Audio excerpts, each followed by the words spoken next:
This week's Parshas KiSisa, deals with many things, but one is the famous story of Moshe Rabbeinu breaking the luchos, going down, and he saw the Jewish people worshipping the golden calf, the Cheda Ego, and therefore he broke the luchos. And in fact, the Gemara in Shabbos tells us it's one of the things that God agreed with. He said, Yasha kolchacha sheshibarta. You've done well, Moses. And that's where the minig probably after an aliyah, Yasha Kolach, it probably comes from there, but the Lashon HaGemara is Yasha Kolchacha. So there's an interesting discussion in the Bavli and the Yerushalmi. Whatever happened to the Shivrei Luchos? The original Luchos that Moshe Rabbeinu came down with and he broke them, what happened to them? So the Gemara in Baba Basra, other places, and Yerushalmi, they discuss whether the Shivrei Luchos were put in their own Aron Kodesh. Everyone agrees they weren't recycled, they weren't thrown in the garbage. The question is, where did they go? So two schools of thought whether they were actually put in the same Aron Kodesh as the Luchos, or were they put in a separate Aron? So it seems to be a discussion, Yerushalmi and Bavli. So, my nafka mina lahalacha. So why does the Gemara care where the Shivrei Luchos are? The discussion is only relevant for Beit Rishon. Right, well, we'll see, right, because by Yeshening, right, they would just put in right, we just had the ones in the vault, as we'll see. But right, it's only, but I'll show you, but I want to know how is it, right, because usually the Gemara doesn't discuss halacha, it's only relevant, like the Gemara in Chulin, the Gemara has a discussion about chazri de kadeli, the bacon, the food that soldiers, are the soldiers allowed to eat bacon when they're fighting the war? So that's the whole discussion. So the Gemara talks about what's, because the Gemara says, like, what do you mean, could they eat bacon? Because the Gemara talks about that, the Gemara has a discussion on whether the Jewish people could eat, they had a certain type of shechita they done in the Midbar, it was different than it was done when they entered Eretz Yisrael. Whether they did nothing, they did a little bit. So the shaila in the Gemara is, could they eat the leftovers that they was kosher at that point? Now that they're going to Eretz Yisrael, it no longer is. So that's the Gemara. So Gemara leads to the takeover. So part of the discussion is that who cares? What is irrelevant to me? Whether the Jews can eat the leftovers? There's no leftovers here. They didn't find the freezer and leave it, so the Gemara comes up with different reasons how there's an interesting rush and it's a separate chair. So over here, Shimon, Beraz, letsek. So why is it relevant? So we see the Binyan Sion will give a very interesting nafka mina halacha l'maisa even today. But to understand the Binyan Sion, that was Rav Shimshon Hirsch's Rabbi, the Binyan Sion. Before we understand what he says, we have to give some background information. So there are different levels of Kedusha we have. We have what we call Guf HaKedusha, like the Sefer Torah, Tefillin, Mezuzah, Stam. Each letter stands for Sefer Torah, Tefillin, Mezuzah. That's what the Kutzker always says when people have an expression, he's Stam a Yid. Stam, people think, oh, he's like anyone. No, Stam. He's a Guf HaKedusha. Every Jew is a Guf HaKedusha, like a Sefer Torah, Tefillin, and Mezuzah. And it's not just Agadata, because the halacha is that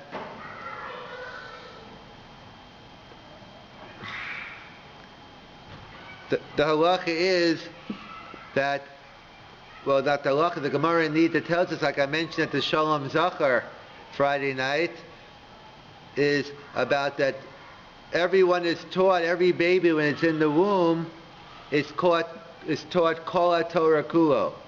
And then, before you go out, you get a little pachi, I think they say the pachim in the mouth, and therefore you forget everything. In fact, they say over I mean, I knew that someone who was like, when I went to Eretz Yisrael, after high school learning, so we had different kolo guys, and there was one guy who knew like Shas.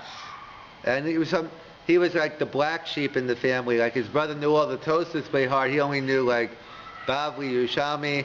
So they say, so he had something funny about his lips. So the joke was that they never hit him when he came out, and he got to keep everything. But either way, we're not, I don't know if that's fortunate or unfortunate, because that's the whole point. It's the geschmack of learning. We want it to be new. As the Avnei Nezer writes in his Hakdama, the Iker, the highest level of learning. People think Amelus means breaking your teeth. Tell me, I'm going to learn something I don't want to because I got more scar. Learning something I like, it's too easy. I want to get more reward. I'm going to learn things I don't like. That's just the opposite. But the purpose of Talmud Torah is schar, is the tainug. The more enjoyment, the ultimate lishma is enjoying it. So the more you enjoy it, the more lishma it is. So they point out that why is it then, if we're going to forget it, so what's the point of teaching us? So again, we're all a guf every Jew's a guf HaKedusha. And in fact, that's what Rav Chaim Volozhin says, among other reasons, why does a Jew have a chi of kvura? Why do we have an obligation to be buried? Because as I'm about to get to, there's a halacha in the Gemara, Megillah tells us, makes a difference between tashmishe kedusha and tashmishe mitzvah. So a Sefer Torah, let's say, is a guf HaKedusha. And a Sefer Torah that is no longer can be fixed. So what do you have to do? Can you throw it in the garbage? Nope. The Gemara says nikvarin. It must be buried. And Sefer Torah, tefillah, mezuzahs. But tashmishe mitzvah. So let's say a shofar calls manya using the shofar. It has kedusha. But after Rosh Hashanah is over, let's say the shofar breaks and there's no usage. So strictly speaking, tashmishe mitzvah nizrakin. You could throw it in the garbage. Of course, the Tshuvas Harashba writes, you should do it derech kavod. Don't throw it together with the garbage. Put it in a separate bag. But strictly speaking, tashmishe mitzvah achar zman mitzvasa nizrakin. So the Gemara doesn't really give us the reason. It just tells us tashmishe kedusha nigvarim, tashmishe mitzvah nizrakim, you throw in the garbage. It doesn't really give us the info why. So Rav Chaim Volozhin and others explain is because what gives something the kedusha? It's Torah, it's Talmud Torah. So the Sefer Torah, the Tefillah, all has kedusha's Torah in it, and that gives someone the kedusha. So therefore so once it's no longer a Sefer Torah that can't be used anymore, it still retains its kedusha, and you have to bury it. But Masha'en Kain Tashmishe Mitzvah, shofar, after it's no longer in use, or a sukkah, so then in theory, you could throw it in the garbage, nizrakin. So every yid has kedusha. We're like a tashmishe kedusha, and therefore that's why we have a chi of kfura. We have an obligation to bury a Jew, because it's not because there's 613 mitzvahs. It's not because a guy has 7 mitzvahs and we have 613. No, it's the Torah aspect that we have Torah, and that's why. So that's the case. Where do we find the Mishkan? Where's the kedusha in the Mishkan? The Beis HaMikdash. So the Rav Soloveitchik explained, and others, it's called the Mishkan HaEdus. Why is it called the Mishkan HaEdus? So Chazal tell us, our rabbis tell us, because it housed the Aron Kodesh. It housed the Luchos, and the Luchos were inside the Aron Kodesh. So the Rav Soloveitchik is saying, what gave the Kedusha to the Beis HaMikdash? What gave the Kedusha to the Mishkan? It was the fact that the Aron housed the Luchos. It was called the Mishkan HaEdus. In fact, that's why the Gemara tells us in Megillah as well.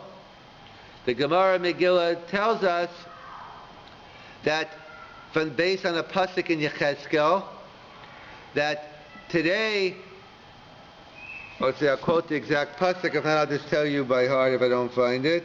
The pasuk in Yechezkel, the Gemara in Megillah, Chaf Tesam and Aleph, the pasuk says that in Yechezkel, the Elohem LaMikdash Miat, it should be a minor sanctuary. Amar Rav Yitzchak, Elu bate kinesios ubate midrashos shebevavel. These are the synagogues we had in Bavel, the house of study. And according to the Sefer Yereim, it says machlokas in the Rishonim, but this is even a din daraisa, that kedushas beis hakneses is a din daraisa. And in fact, and they point out what's the definition of a beis hakneses with kedusha. Not someplace you just daven ba'akroi. You need an Aron Kodesh with a Sefer Torah. So that gives it a kedusha min Torah. So we see that gave the kedusha of the Mishka and the Beis HaMikdash. So the question is, what about the Bayis Sheni then? You tell me there was no kedusha in the Bayis Sheni? So no. So that's what Rav Soloveitchik explained. Again, historians discuss who actually, whatever happened, where did those luchos go? So that's a discussion, but when the Mefarshim tell us, Yoshio HaMelech, Shlomo HaMelech knew through prophecy that the Beis HaMikdash wasn't going to last forever, and he made a special in the basement of the Beis HaMikdash underneath. He made a place to house the luchos. So at that time, before it was destroyed, or right after, they put down the luchos down underneath the Beis HaMikdash. And they're there today. And maybe today with all the digging. In fact, that's how, I think, is that when they were digging under yeshiva? Because the rule in Israel, someone told me, I don't know if it was you, the law in Israel is that anytime you build a building, you got to go like almost 50 feet down, because you never know what's underneath. So I think when they were building the kotel, Yeshiva's kotel, when they dug down, they found all the different things underneath, the tunnels and everything else. So they point out that gave it its kedusha, that Shlomo knew b'nevuah that we weren't going to have the luchos, and therefore they hid them in the bottom, so therefore it retained its kedusha. So we see the kedusha comes from Torah. In fact, interesting, by the tefillin, we have interesting machlokas Rashi and Tosfos regarding the tefillin. That we know tefillin is guf hakedusha. What about the tefillin bag, the tefillin zekel, the stuff you put your tefillin in? What's the status of the tefillin bag? So there's a discussion, because the tefillin itself are covered up in the bottom. We don't actually. In other words, the simple definition of tashmishay kedusha is something that comes in contact with the Torah. So the cloth is covered up. So therefore, the bottom are only a tashmishay kedusha. So pashtish, one would say, what's the status of the tefillin bag? It should be tashmish to tashmish. It'll be, and therefore it only have a din of tashmishay mitzvah and nizrakim.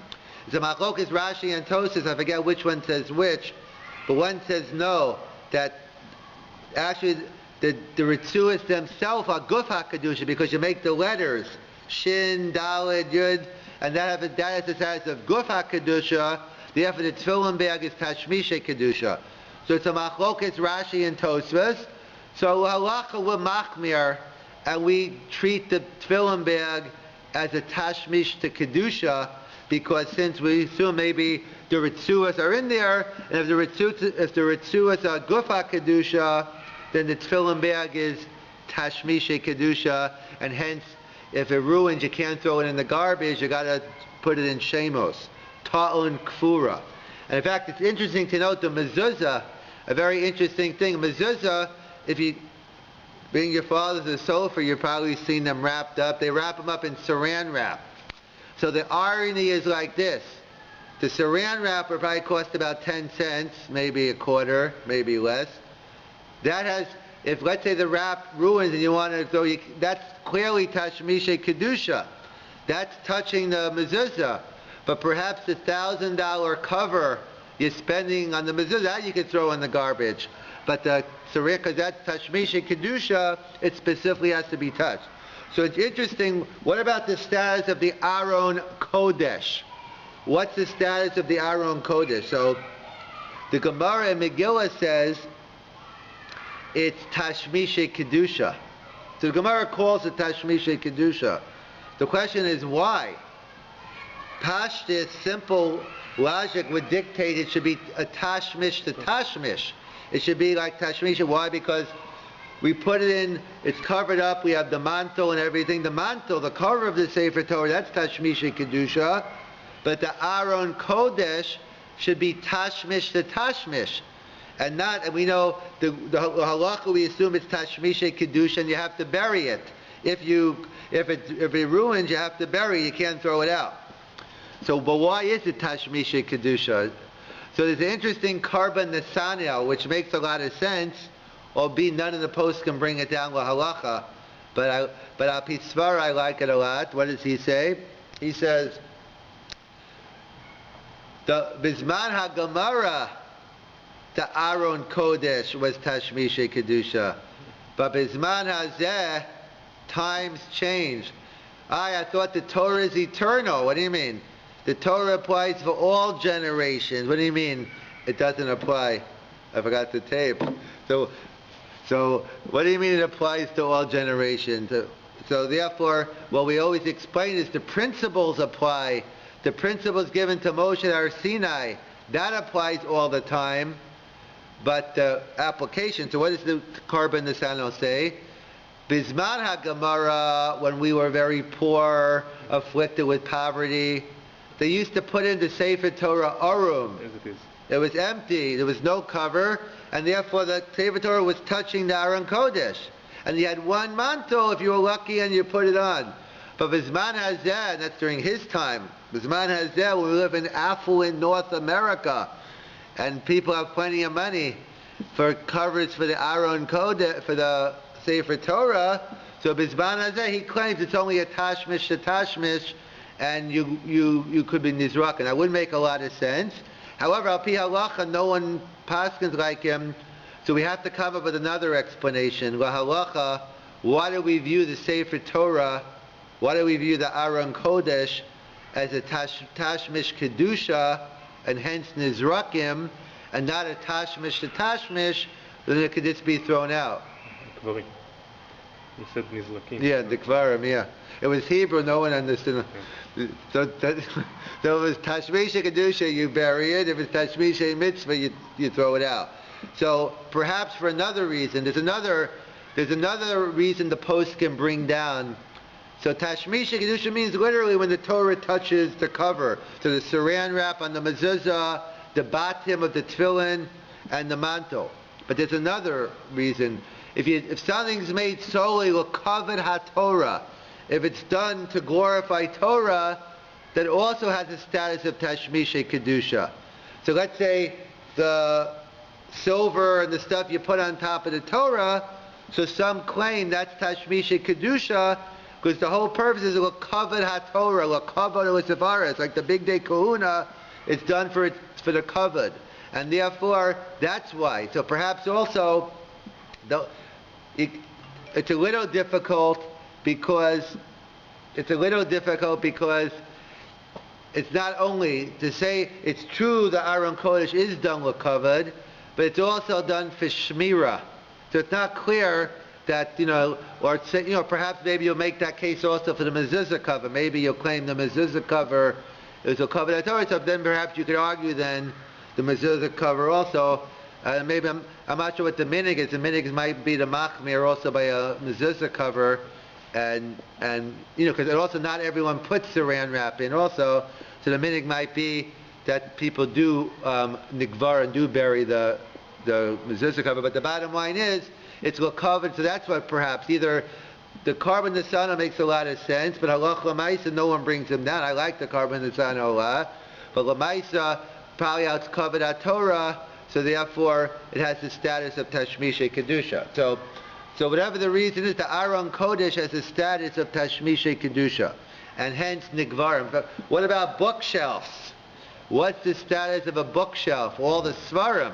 Because your holy books are guf ha-kedusha. They don't have the same level of kedusha as the Sefer Torah, but they're still guf ha-kedusha. So the Aruch HaShulchan says, Yechayev to bury them. Yechayev to bury the bookshelves. I haven't seen anyone bury bookshelves. So we rely on the heter of the Mishnah Brura. and other poskim that they want to claim that the books today have covers. So therefore, the actual sefer doesn't actually tell, even though we lose many covers in that, but it's a lot easier, not that it's right, but a lot of people come in, they take the shemos and leave it in shul. It's a lot more conspicuous taking the U-Haul truck and just bringing in your svarim shrank and just leaving it in the middle of shul. Maybe that's why. I'm just thinking about it now. There's a svarim store in Borough Park, Brooklyn, where I'm from. It's Frankel's, and they sell svarim shranks. And one of the things is they say it lasts forever. So now I'm thinking, maybe the choshesh for shitas of the Aruch HaShulchan, and they don't want to get into the shiloh, so therefore they make sure that it lasts forever. But either way, so that's the machlok. Because the minhag seems to be that we don't. I mean, not that it happens every day, but the minhag seems to be not like the Aruch HaShulchan. That I don't see people burying svarim shranks. But either way, those are some of the laws of Tashmishay Kedusha, Tashmishay Mitzvah. So getting back, whatever happened to the Shivrei Luchos? So we said it seems to be two schools of thought. Whatever happened to the broken Luchos? So one school of thought is it was put together with the regular Luchos. The Shivrei Luchos were put together with the regular Luchos in the Aron. Another opinion is no. They had the separate Aron HaKodesh. So my nafkamina, the Binyan Siyan says, who cares where they were? There's no halacha l'maisa. If you want to give me a history lesson another time, don't why are you bringing it down in the Gemara for? So the Binyan Siyan says, I'll tell you why. It's halacha l'maisa. It could happen all the time. Let's say you have a Sefer Torah that's puzzle. So a Sefer Torah that's puzzle, that can't be fixed. So then you'll put in shemas, but you can't always put it in shemas right away. So what do? A lot of times, let's say you see a mistake in your Bal Koreh, you're reading the Torah, there's a mistake in it. So what do? They put the Sefer Torah back into the Aron Kodesh, and then you bring out a new one. But wait a second, we have a principle. Malin b'kodesh ve'ein moridin. For instance, and some people do it. There's a minute we know on Simchas Torah. You take out all the Torahs out of the ark and you go around. So some people feel bad for the Torah. Some people feel bad for the Aron Kodesh. They feel bad. They put a chumash in or some other. That's not right. You shouldn't be putting other things in. It's malin b'kodesh ve'ein moridin. So you really shouldn't put anything else in the Aron Kodesh, anything on a lower level than a Sefer Torah. So the question is, how do we put a puzzle Sefer Torah back into the Aron Kodesh? So the Binyan Siyan says it's totally on these two days. Because the question, what was the status of the Shivrei Luchos? So the opinion that said the Shivrei Luchos had its own Aron, because you can't put it in the Aron Kodesh. It's not on the same level as the Luchos itself. And the other opinion says no. It's true they were the Shivrei Luchos, but the Shivrei Luchos retained the same status. And same thing, that's the way we assume, halacha, we put a puzzle Sefer Torah back in, we assume in terms of Kedusha Sefer Torah, the Sefer Torah remains, the Kedusha remains, even though it might not be kosher. It's kosher for Talmud Torah, you can open up the Sefer Torah and learn from it, but in terms of Kriyas HaTorah, so it's a technical halacha, but it doesn't take away from the Kedusha Sefer Torah. So even if it's puzzle, it still has the status, and hence the minhag of putting the Sefer Torah back. And in fact, there's a famous Gemara in Brachas, Daf Hey Amid Beis. The Gemara tells us, Hizaru b'zaken, be very careful when you're a zaken, an elderly Talmid Chacham, a rabbi, a Talmid Chacham who got older and he forgot his learning. Sheshachach Talmudo Machmas Onso. He, maybe, dementia, Alzheimer's, or whatever the case is. And a person was a big Talmid Chacham, he got older, he forgot his learning, not because of his own fault. Be very careful to give him the proper kavod. Because why? How do we know this? Because the Amrinan, Luchos, V'shivrei Luchos, Munachim ba'aron. Because why? Where did we put the Shivrei Luchos? We put the broken Luchos together with the Luchos in the Aron Kodesh. Because of Rashi, Shachala o shanitra bedochik mizonos And therefore, for whatever the reason, therefore it says Shibarti v'samti bi'aron. And therefore they point out that we learn out from here, so what's the dimyon, what's the comparison to a Talmud Chacham sheshachach limudo? The Kamod dislikes sheshivrei haluchos munuchos ba'aron, even though the broken luchos are sitting in the aron, afagav the akshav heim shvar, even though now they're broken, yesh lahanicham ba'aron mishum achashivash shahayu pam shleimim. It still retains it because when they were full, they had that high level of kedusha. Same way with the zaken. Apav heisha'ata shochek talmudo, even though now the zaken forgot his learning, yesh lekavdo mishum achashiva shopam shayutam mechacham. And that's what the Meiri writes in Brachas, she'sarach lechavet hazaken t'kenekshav ki'ilu lo shachak talmudo. And we see the shivrei luchos retains this at a Talmud Chacham as well. And just to conclude, that's the status of the Aron. We know that the Aron Kodesh was, even though it was put in the Kodesh HaKadoshim, nevertheless, it's for every Jew, because the Aron represents Torah, and Torah is for everyone. It's not just for people learning in Kollel and people in yeshivas. That Torah is for everyone. That's why a Malach teaches us Torah before, in order, while we're in the fetus, in order that everyone has the potential. And even the U.S. government recognizes that, because there was a case, I believe it was Silverman versus the U.S. government. It was a case where there's something called in the States, it's called parsonage. In Canada, it's called manse. Basically, if you're a rabbi, you get certain tax privilege, not just a rabbi, clergy. Doesn't have to be, other priests and ministers also. If you're clergy, you get a certain tax benefit. So there was a whole discussion in the U.S., I don't know what Canada paskins on this, but what about teachers, rebbeim in yeshivas? Are they allowed to claim parsonage? So that was the big case that one. I think it was Silverman versus the IRS. That's the Internal Revenue Service. And so the Internal Revenue Service did their homework. They studied Judaism, and they paskined halacha l'maisa that Judaism is different than other religions. By other religions, it's enough just the leaders know, and the people don't have to know much. But when it comes to Judaism, every Yid is obligated to learn Torah. Every Jew has to know all the halachas, and therefore they paskin that everyone's entitled, that even a Rebbe is entitled to parsonage. So that's the lesson we learn from the Shivrei Luchos. Those are the two schools of thought on where was the Shivrei Luchos, were they in the Aron Kodesh, in their own Aron Kodesh, or were they in a different or in the same as the Luchos? And that's what the Binyan Zion writes. The nafkamina, could you put a puzzle Sefer Torah back in the Aron?